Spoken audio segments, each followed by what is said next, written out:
લક્ષ્ય ન્યૂઝ, એક નજર, એક લક્ષ્ય. ગુજરાત સરકારના સામાજિક ન્યાય અને અધિકારિતા વિભાગ તથા શિક્ષણ વિભાગના મંત્રી ડોક્ટર પ્રદ્યુમન વાજાના હસ્તે લખતર ખાતે ₹8.52 કરોડના ખર્ચે નવનિર્મિત કસ્તુરબા ગાંધી વિદ્યાલય KGBVના બિલ્ડિંગનું લોકાર્પણ કરવામાં આવ્યું હતું.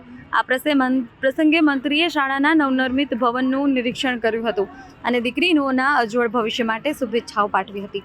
મંત્રી ડોક્ટર પ્રદ્યુમન વાજાએ આ પ્રસંગે ભારપૂર્વક જણાવ્યું કે દીકરીઓ આ દેશનું ઘરેણું છે અને દેશની પ્રગતિનું મૂળ તેમની કેળવણી પર રહેલું છે. તેમજ વર્ષ 2002માં શરૂ કરાયેલા કન્યા કેળવણી રથ અને તેનાથી ડ્રોપ આઉટ રેશિયોમાં થયેલા ઘટાડાને યાદ કર્યો હતો અને KGBVને સરકારના પ્રયત્નોનું ઉત્તમ ઉદાહરણ ગણાવ્યું હતું.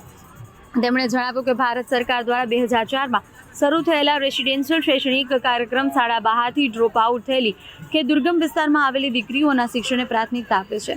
ગુજરાતમાં કુલ 257 KGBVના શાળાઓ આવેલી છે, જેમાં અનુસૂચિત જાતિ, અનુસૂચિત જનજાતિ, પછાત વર્ગ અને લઘુમતી વર્ગની આશરે 34,000 કન્યાઓ અભ્યાસ કરે છે. અહીં દીકરીઓને શિક્ષણની સાથે ભોજન, યુનિફોર્મ, તબીબી સુવિધાઓ પણ નિઃશુલ્ક પૂરી પાડવામાં આવે છે. મુખ્યમંત્રી ભૂપેન્દ્ર પટેલ સરકારમાં પ્રયાસોનો ઉલ્લેખ કરતા ડોક્ટર વાજાએ ઉમેર્યું કે જો દીકરી શિક્ષણ સુધી ના જતી હોય તો શિક્ષણને દીકરી સુધી લઈ જવું એ સરકારનો મુખ્ય પ્રયાસ છે. આ પ્રયાસ હજારો દીકરીઓને આત્મનિર્ભર બનાવી સમૃદ્ધિ તરફ લઈ જવાનો છે. તેમણે શિક્ષણ ક્ષેત્રની મહત્વની યોજનાઓ જેવી કે નમો લક્ષ્મી યોજના, નમો સરસ્વતી યોજના અને મુખ્યમંત્રી કન્યા કેળવણી નિધિનો પણ ઉલ્લેખ કર્યો છે. તેમણે વડાપ્રધાન નરેન્દ્ર મોદીના બેટી બચાવો બેટી પઢાઓ સૂત્રની સરાહના કરતા કહ્યું, એક દીકરી ભણે તો 2 પરિવાર આગળ વધે છે. નવા આધુનિક ભવનમાં જીવન કૌશલ્ય તાલીમ જેમ કે સીવણ ક્લાસ, હેન્ડીક્રાફ્ટ, કોમ્પ્યુટર સ્કિલ, આરોગ્ય ચકાસણી, માનસિક માર્ગદર્શન, સુરક્ષા માટે CCTV અને મહિલા સ્ટાફ સહિતની તમામ સુવિધાઓ ઉપલબ્ધ કરાઈ છે. તેમણે વિશ્વાસ વ્યક્ત કર્યો છે કે આ વિદ્યાર્થીઓના ઉજ્જવળ ભવિષ્ય થકી 2047માં વિકસિત અને આત્મનિર્ભર ભારતના લક્ષ્યને સિદ્ધ કરી શકાશે.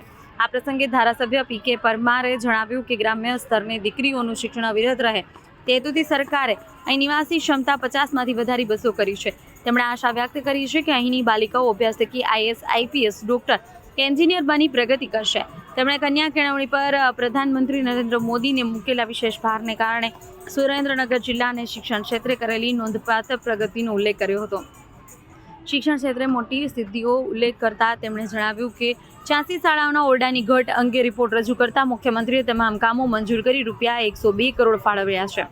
શિક્ષણ ઉપરાંત અન્ય વિકાસ કાર્યોની માહિતી આપતા તેમણે જણાવ્યું કે લખતર પાટડી ક્ષેત્રમાં નર્મદાના શુદ્ધ પીવાના પાણી માટે ₹59 કરોડની યોજના મંજૂર થઈ છે અને રોડ રસ્તાના સંદર્ભમાં 64 પંચાયત હસ્તકના અને 9 સ્ટેટ હસ્તકના રસ્તાઓ મંજૂર થયા છે. જિલ્લા પ્રાથમિક શિક્ષણ અધિકારી ડોક્ટર ભદ્રસિંહ વાઘેલાએ પ્રચોદિત ઉદ્બોધન કર્યું અને તેમણે જિલ્લામાં આવેલી શાળાઓ, શિક્ષણનું સ્તર સહિત તમામ શૈક્ષણિક બાબતોમાં પ્રગતિની વિસ્તૃત માહિતી પ્રસ્તુત કરી છે. કાર્યક્રમ દરમિયાન શાળાની વિદ્યાર્થીનીઓ દ્વારા સાંસ્કૃતિક કૃતિઓ અને જુસ્સાભેર કરાટેના દાવપેચ રજૂ કરવામાં આવ્યા. વિવિધ શાળાઓ દ્વારા વેસ્ટમાંથી બેસ્ટ તેમજ જુદી જુદી સરકારી યોજનાઓનું માહિતી પ્રદર્શન પણ યોજવામાં આવ્યું, જેનું મંત્રીએ મહાનુભાવોની ઉપસ્થિતિમાં રસપૂર્વક નિરીક્ષણ કર્યું. આ તકે સરકારી સેવાઓમાં કાર્યરત શાળાની ભૂતપૂર્વ વિદ્યાર્થીઓનું મહાનુભાવોના હસ્તે શિલ્ડ અને પ્રમાણપત્રો એનાયત કરી સન્માન કરવામાં આવ્યું. આ પ્રસંગે મહિલા બાળ વિભાગના ચેરમેન, તાલુકા પંચાયત પ્રમુખ અગ્રણી સર્વે જયેશભાઈ પટેલ, દશરથસિંહ રાણા સહિત જિલ્લા અને તાલુકા પંચાયતના પદાધિકારીઓ, ડાયટ પ્રાચાર્ય ડોક્ટર CT ટુંડિયા, શિક્ષણ વિદ્યાર્થીના અધિકારીઓ, BRC, CRC, આચાર્ય, શિક્ષણગણ, વિદ્યાર્થી વાલીઓ તેમજ ગ્રામજનો મોટી સંખ્યામાં ઉપસ્થિત રહ્યા હતા. દેવમ ત્રિવેદી, સુરેન્દ્રનગર.